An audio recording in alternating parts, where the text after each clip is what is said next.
Et salut les amis. Aujourd'hui, pour ce 9e épisode de toute l'histoire, nous allons partir du côté de l'Italie, avec le fleuron de l'horlogerie florentine et même de tout le pays, avec l'une des plus anciennes marques de l'histoire horlogère, Panerai. Une maison d'exception qui a marqué l'histoire de par ses innovations et sa technicité.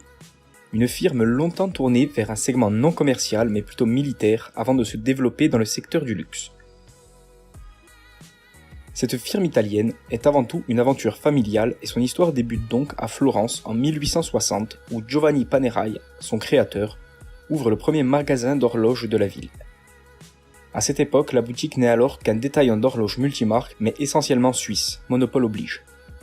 Au fur et à mesure des années qui passèrent, Giovanni, épaulé par son fils Léon Francesco et son petit-fils Guido, élargit son champ d'action en ouvrant par la suite un atelier d'assemblage, réparation et entretien de montres, ainsi que d'instruments de mesure.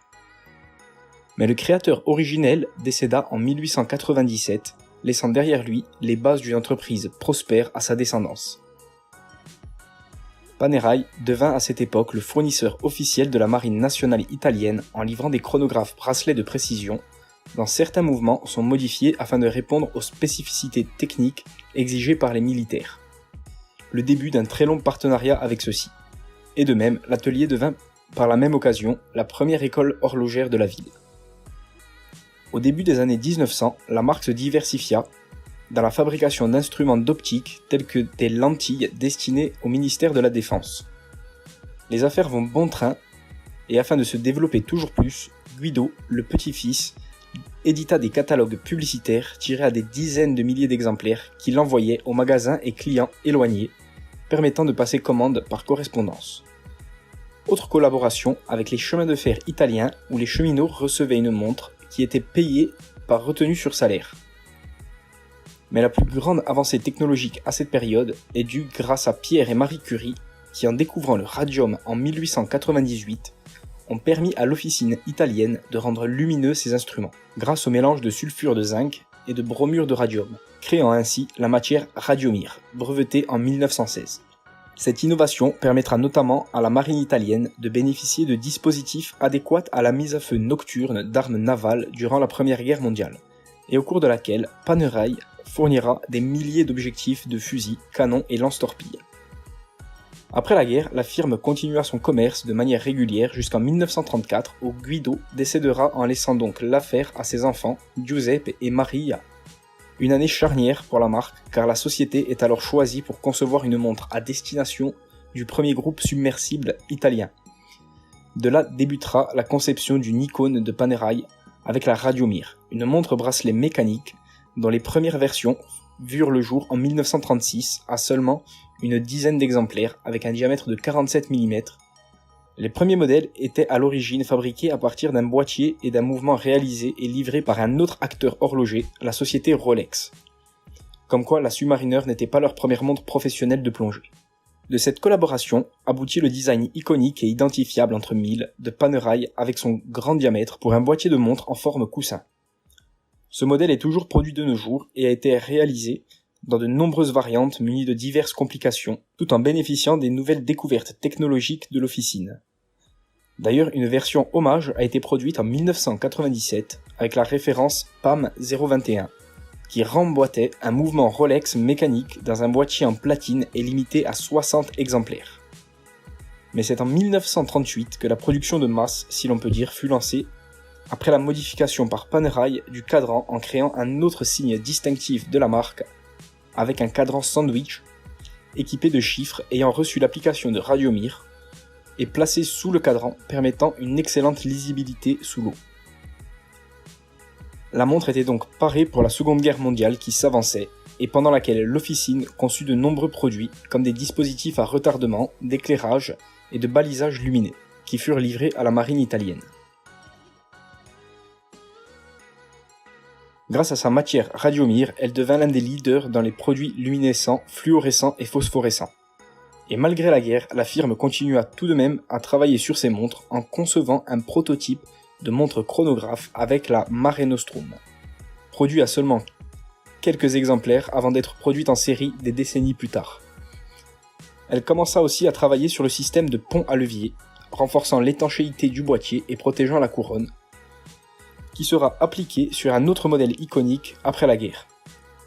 Celle-ci finie, en 1949, Panerai dépose un nouveau brevet pour sa matière luminescente en remplaçant le radium par du tritium, créant donc le Luminor, qui équipera son nouveau modèle du même nom sorti en 1950 et équipé du pont à levier. Cette nouvelle gamme reste encore aujourd'hui avec la Radiomir l'essence même de la marque, qui se concentre plus sur les mouvements que la recherche de nouveaux designs. Bien qu'en 1958, l'officine conçut une variante de la Radiomir avec l'Egiziano, pour la marine militaire égyptienne, avec des dimensions énormes de 60 mm, lui conférant une robustesse exceptionnelle. Elle est aussi équipée d'une lunette graduée pour calculer les temps d'immersion. Les années passent et la firme italienne continue sa collaboration avec l'armée italienne en concevant des outils spécifiques tels que des torches sous-marines avec régulateurs de pression ou même des boussoles de profondeur. Mais en 1973, c'est le décès de Giuseppe Panerai qui laissera donc sa place à l'ingénieur Dino Zei, bien que sa sœur Maria soit toujours présente au sein de la boutique, ainsi que sa femme Maria Teresa. 2 décennies passèrent sans grande évolution notable. Les Luminor et Radiomir ainsi que le matériel de précision réservé pour le milieu militaire d'un côté, et l'horlogerie familiale multimarque pour le grand public de l'autre. Mais c'est arrivé aux années 90 et plus précisément 93 que la marque commença à prendre un tournant avec d'une part le décès de Maria, la sœur de Giuseppe, laissant la boutique à Maria Teresa, et d'une autre le lancement pour la première fois au public de la Luminor, Luminor Marina et Mare Nostrum, en édition limitée pour le marché civil. C'est quelques années plus tard, en 1997, que la marque est rachetée par le groupe Richemont, voulant installer pleinement l'officine dans le marché du luxe en la développant davantage à l'international, en ouvrant au fur et à mesure des années une multitude de boutiques à travers le monde, consacrées non plus à du multimarque mais bel et bien à ces montres iconiques qui en ont fait son histoire. Et très vite, l'officine va gagner en renom à travers le monde grâce à un acteur américain qui tombera sous le charme de la marque, Sylvester Stallone. Et en 1999, Panerai sortira un modèle Luminor chronographe marqué du nom Daylight, faisant référence au film du même nom de Sylvester Stallone sorti quelques années auparavant. En 2002, une manufacture Panerai est créée à Neuchâtel en Suisse, nouveau centre névralgique de la marque où seront conçus les futurs calibres maison, car avant cela, l'officine utilisait divers mouvements, comme nous avons pu le voir précédemment avec Rolex, mais aussi Omega, Valjoux, ETA et encore bien d'autres, bien évidemment remaniés par la maison. Mais le premier in-house de chez Panerai commença par le P2002, le premier mouvement de manufacture. Un calibre à remontage manuel est doté d'une fonction GMT ainsi qu'une réserve de marche de 8 jours. Ce fut le commencement de Panerai dans l'ère contemporaine, qui par la suite n'a cessé de concevoir de nouveaux mouvements consacrés à ces modèles emblématiques, en innovant toujours plus comme en 2007, où la manufacture sortira 3 autres calibres, dont le P2005 se distinguant par son échappement à tourbillon, prouvant une fois de plus la technicité de l'officine. À cette époque, la marque a commencé à gagner en notoriété grâce aux acteurs américains comme Dwayne Johnson, Schwarzenegger ainsi que Jason Statham, en portant du Panerai au poignet dans des films tels que San Andreas, Les Expendables, et toujours du côté de Stallone avec Rambo 4 aussi, offrant une grande visibilité à l'officine. Bien d'autres calibres ont vu le jour depuis, ainsi que des rééditions de la Radiomir, Luminor, Mare Nostrum ainsi qu'Eliziano, allant de montres assez simples à compliquées, comme la Luminor Équation, mais la firme n'édite pas seulement que des montres bracelets. À l'occasion du 400e anniversaire des premières observations célestes de Galilée, le Jupiterium est créé, une horloge planétarium à calendrier perpétuel montrant des positions sur la voûte céleste du Soleil, de la Lune et de Jupiter, rien que ça.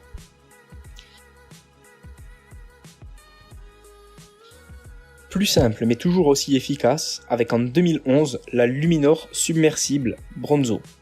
Première montre de la maison en bronze, dont le vieillissement et l'oxydation lui donnent une patine unique à chaque pièce.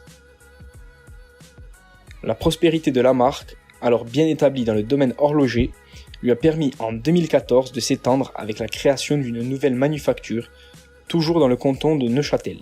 Et en 2016, elle créera une nouvelle gamme avec la collection Luminor DUE, assez proche de la gamme classique, mais avec de subtiles modifications dans le design du boîtier. Aujourd'hui, Officine Panerai reste toujours une grande marque horlogère réputée et appréciée de bon nombre de collectionneurs, en créant, sans jamais dénoter à son ADN, de nouveaux mouvements et modèles tout en restant bien fermement ancré dans les designs de la marque qui en ont fait ses grandes heures durant la période militaire. On peut trouver une multitude de références divisées dans 4 gammes que représentent Luminor, Radiomir, Submersible ainsi que Luminor DUE. Elle développe toujours ses propres technologies comme le Carbotech avec la Luminor Lab ID, une montre polymère à base de carbone dans le calibre P3001C est en partie conçue de céramique et de carbone permettant au mouvement de ne pas avoir besoin de lubrification et de ce fait ne nécessite seulement que de 4 rubis face aux 18 ou 24 traditionnellement employés et lui permet d'afficher une garantie de 50 ans. À ce jour, je ne connais pas d'autres montres affichant une telle longévité théorique. Du côté sponsoring, on peut retrouver la firme auprès de marques italiennes comme Ferrari, dont le logo remplace celui de Panerai dans une édition limitée, ou bien encore dans le monde du nautisme, comme la voile avec notamment Luna Rossa, le challenger officiel de la 36e édition de l'America's Cup, avec comme partenaires les 2 marques italiennes Prada et Pirelli, pour laquelle la manufacture a édité une version Regatta. Toujours proche du milieu marin, elle est bien évidemment toujours partenaire des commandos marins italiens et a comme ambassadeur le français Guillaume Néry, champion du monde d'apnée avec un record à 126 mètres, ou bien encore Mike Horn, un des plus grands explorateurs contemporains pour qui la marque a édité un modèle Luminor Arcos qu'il portera durant son expédition. Bref, que ce soit une 3 aiguilles, phase lune, chronographe ou même carillon, le design souvent imposant de ces montres pionnières dans le domaine de la luminescence qui perdurera encore pendant un bon nombre de décennies en nous abreuvant de nouvelles technologies et complications tout en étant cohérente avec son passé pour le plus grand bonheur des collectionneurs de la marque. A noter que si comme moi vous avez un petit poignet, la marque propose aussi des modèles en 38 mm. Et ça c'est bien pensé. C'est à peu près tout ce que j'avais à dire pour la marque. Si vous avez trouvé ce résumé assez complet, n'hésitez pas à liker et partager cette vidéo pour en améliorer sa visibilité. J'espère avoir été assez complet et je compte sur les experts de la marque pour me dire en commentaire ce qu'il aurait manqué de plus sur cette vidéo. On se retrouve très vite pour un nouvel épisode de Toute l'Histoire et quant à moi je vous dis à bientôt.